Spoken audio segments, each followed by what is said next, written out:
வணக்கம் மக்களே, நான் உங்கள் எம் ஜே தான் பேசுறேன்.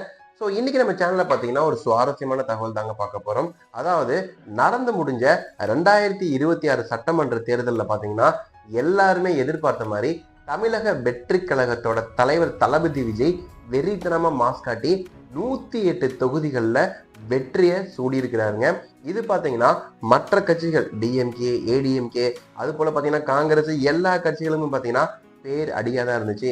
ஸோ எலெக்ஷன் ஆரம்பிக்கிறதுக்கு முன்னாடி பார்த்தீங்கன்னா கூட்டம் ஓட்டா மாறாது. அதே போல பார்த்தீங்கன்னா இந்த மாதிரி சின்ன சின்ன பசங்க ஓட்டு போட்டு தளபதி விஜய் ஜெயிக்கவும் மாட்டான்னு சொல்லிட்டு பல பேர் தங்களோட கருத்துக்களை சொன்னாங்க.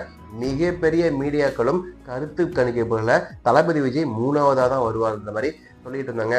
ஸோ அப்படி எல்லா விஷயத்தையுமே தவிடுபொடியாக்கி இன்னைக்கு நம்பர் 1 பிளேஸ்ல இருக்காருங்க தளபதி விஜய். ஸோ தளபதி விஜய் 108 இடத்துல தான் ஜெயிச்சதுனால ஸோ இவர் இப்ப ஆட்சி அமைக்கிறதுக்காக 2 வாரம் டைம் கேட்டிருக்காருங்க ஆளுநர் கிட்ட. ஸோ இப்படி போயிட்டு இருக்கும்போது பல பேர் பார்த்தீங்கன்னா நம்ம தளபதி விஜய்க்கு வாழ்த்துக்களை சொல்லிட்டு இருக்காங்க. இருந்தாலும் நம்ம சூப்பர் ஸ்டார் ரஜினிகாந்த் இருக்காருல்ல, அவரு சொன்ன வாழ்த்துக்கள் பார்த்தா இன்னைக்கு ட்ரெண்டிங்ல போயிட்டு இருக்குங்க. ஏன்னா சினிமாவோடமே பார்த்தீங்கன்னா சூப்பர் ஸ்டாருக்கும் தளபதி விஜய்க்கும் தான் போட்டின்ற மாதிரி பேசிட்டு இருந்தாங்க. பட் நம்ம சூப்பர் ஸ்டார் பார்த்தீங்கன்னா பெருந்தன்மையோட எந்த விஷயத்தையும் அழட்டிக்க மாட்டாரு. இருந்தாலும் தளபதியோட ரசிகர்கள் பார்த்தீங்கன்னா சூப்பர் ஸ்டாரை தாக்குன்னு தாக்கிட்டு இருந்தாங்க. இப்படிப்பட்ட சூழ்நிலையில சூப்பர் ஸ்டார் ரஜினிகாந்த் தன்னோட எக்ஸ் தள வளையத்துல பாத்தீங்கன்னா தளபதி விஜய்க்கு வாழ்த்துக்கள் சொல்லியிருக்காருங்க. தமிழக வெற்றி கழகத்துக்கும் அதை சார்ந்த தொண்டர்களுக்கும் அது மட்டும் இல்லாம ஜெயிச்சு இருக்கிற எம்எல்ஏக்களுக்கும் என்னோட மனமார்ந்த வாழ்த்துக்கள். பாபாஜி கிட்ட நான் வேண்டிக்கிறேன், நீங்க வெறித்தனமா ஆட்சி பண்ண போறீங்கன்னு சொல்லிட்டு சூப்பர் ஸ்டார் ரஜினிகாந்த் மனசார வாழ்த்துக்களை சொல்லியிருக்காரு.